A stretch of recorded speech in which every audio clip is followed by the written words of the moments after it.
lo que quería saber es, hay gente que defiende o más bien lamenta personas aquejadas de obesidad, que la obesidad es una condena genética o una condición contra la que no pueden luchar y un San Benito con el que tienen que cargar. Pero si hablamos que una solución es comer menos o quizá ingerir menos calorías, a lo mejor no es comer menos cantidad, sino cosas menos calóricas. ¿Y el sedentarismo que me estás diciendo tú? Entonces, o sea, existe esa... Si existe la parte genética, dices. Sí, o sea, una parte contra la que no se puede prácticamente luchar. No, yo estoy muy perdido en este tema, no he leído nada al respecto, te estoy preguntando, quiero decir, acepto cualquier tipo de corrección, incluso en el planteamiento que te estoy haciendo, ¿no? A ver, hay una predisposición genética, eso es verdad. Y hay gente que tiene una predisposición genética para la sociedad actual de mierda. Yo la tengo, porque yo me he hecho ese estudio genético y yo tengo unos genes que si no hiciera lo que hago y que llevo haciendo muchos años, yo tendría obesidad seguro. Es más, tampoco estoy ahora en el peso más estándar porque me he empezado a cuidar más, sobre todo con el ejercicio físico hace tiempo, pero yo llevo aplicando el ayuno intermitente y una dieta de X manera que sé que es la que me va bien, porque yo sé que tengo unos genes que me predisponen a diabetes tipo 2 y que me predisponen a tener obesidad en el entorno actual. Pero ¿qué pasa? Que esos genes que yo tengo ahora a mis ancestros probablemente son los que les permitieron sobrevivir en Finlandia en el invierno duro cuando no había tanta comida. Porque al final esos genes son los que nos han permitido sobrevivir. Entonces yo en la sociedad actual no me sirve de nada ser buena guardando energía, pero a mis ancestros sí les sirvió en el pasado. Si el problema no es tanto, o sea, el problema obviamente es la conducta, pero el problema es la sociedad que nos induce a movernos muy poco y a consumir de más y a comer de más. Y esto, si lo llevamos al ámbito de las adicciones tecnológicas, si tú tienes 1000 ingenieros en Google o en Meta o donde sea para que tú consumas el contenido de las redes sociales y de Internet, pues oye, estás tú solo luchando contra eso. Y de hecho Johann Hari en su libro que habla sobre conexiones perdidas, el valor de la atención. El valor de la atención, pues dice que claro, tú solo luchar contra 1000 ingenieros, entonces si tú solo tienes que luchar contra la sociedad que te empuja al sedentarismo y una sociedad que te empuja a comer de más y a tener mucha disponibilidad y además a hacer de la comida muchas veces una cuestión emocional, pues claro, es muy fácil comer de más y moverte de menos. ¿Qué pasa? Que te exige un esfuerzo muy intenso moverte claro, esto hay mucha, porque dicen, es que yo me muevo y yo hago dieta. Y es verdad que llega un momento en el que ya has hecho tantas dietas que tu cuerpo entra en modo de reserva. Y es verdad que a lo mejor ya no comes mucho, pero has perdido tanta masa muscular y tienes el metabolismo tan tocado que para salir de ahí, a lo mejor tienes que hacer lo contrario. A lo mejor tienes que incluso comer más y sobre todo comer más grasa, pero sobre todo moverte más.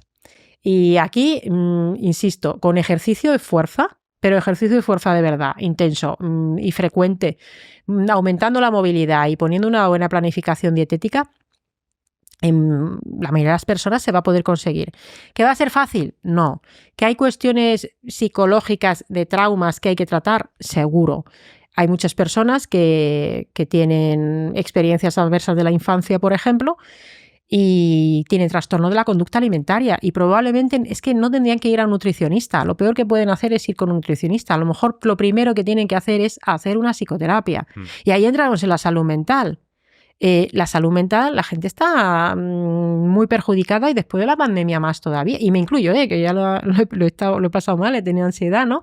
Entonces, si tú tienes un problema de un trastorno de la conducta alimentaria, tienes un problema de adicciones tecnológicas, tienes ansiedad, tienes depresión, tienes trauma no resuelto y no hay psicólogos en la sanidad pública, ¿qué haces? ¿Cómo lo solucionas? ¿Vas al nutricionista? Pues es que no te va a solucionar. Y yo estoy a favor de los nutricionistas, y en sanidad pública en particular también, y de los entrenadores y de todo. Pero esa persona necesita una ayuda multidisciplinar que no se le está prestando. ¿Cómo la puede conseguir? Pues por 2 vías. Una, que tenga dinero y que consiga ir a todos los profesionales que necesite. O 2, empoderándose de verdad, teniendo la suerte de adquirir información de, pues por ejemplo, gracias a tu podcast. A lo mejor a ti te escuchan por otras cuestiones y se escuchan a un Marcos Vázquez.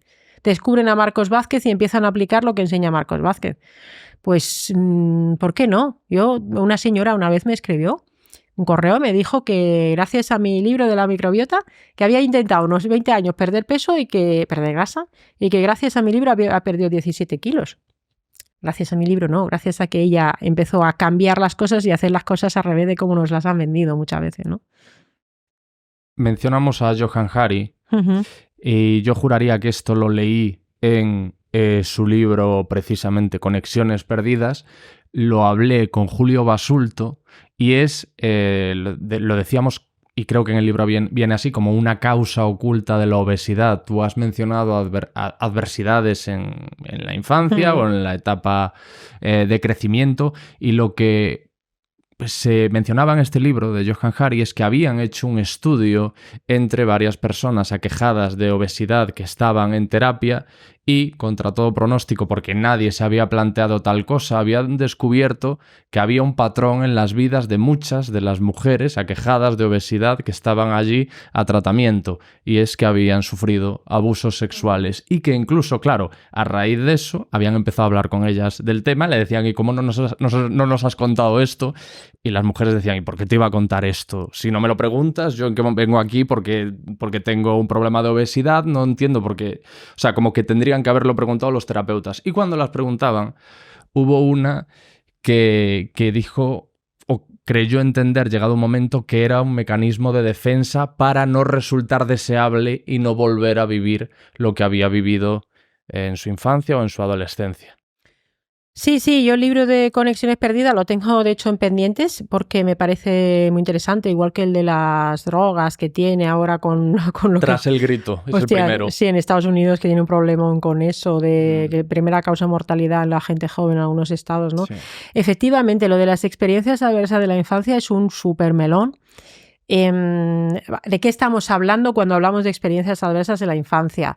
Pues, ¿y qué puede causar? Pues igual que puede causar obesidad, puede causar otras enfermedades. Por ejemplo, la fibromialgia a veces está asociada, otros cuadros, incluso la autoinmunidad aumenta el riesgo, también la ansiedad y la depresión aumentan el riesgo cuando ha habido experiencias adversas en la infancia. Aquí estamos hablando no de...